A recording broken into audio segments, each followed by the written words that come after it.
Today I'm in Syracuse, Italy, with beautiful limestone that if you travel through Italy, they use this limestone for a lot of the facade of their temples and whatnot. This has such great history in terms of the stone. Sicily and Syracuse have switched hands in terms of power, from Romans, like around 200 BC, before the Greeks, 700 BC, then even the Arabs came in and took over the place.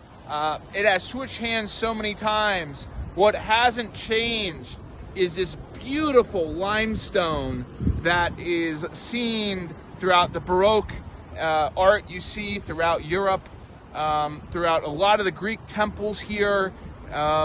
Unfortunately, I don't have any evidence. I went into the museums and asked a lot of people. I don't have any evidence of us using the Syracusan, I don't know how to say it, the limestone from Syracuse in the United States. But I will say, we do use a lot of limestone around the pools that we build in the Washington D.C. area.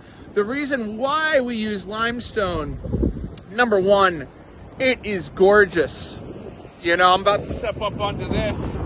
If I feel like a daredevil, maybe I won't. But the warm colors of limestone attract great buyers, but it also serves a purpose. It is soft to the feeling. So it's not as hard and industrial. It's very, very soft stone. But another great perk, if you're in the middle of heat in August, July, the sun is beaming down, limestone is one of the stones that protects against the heat the most.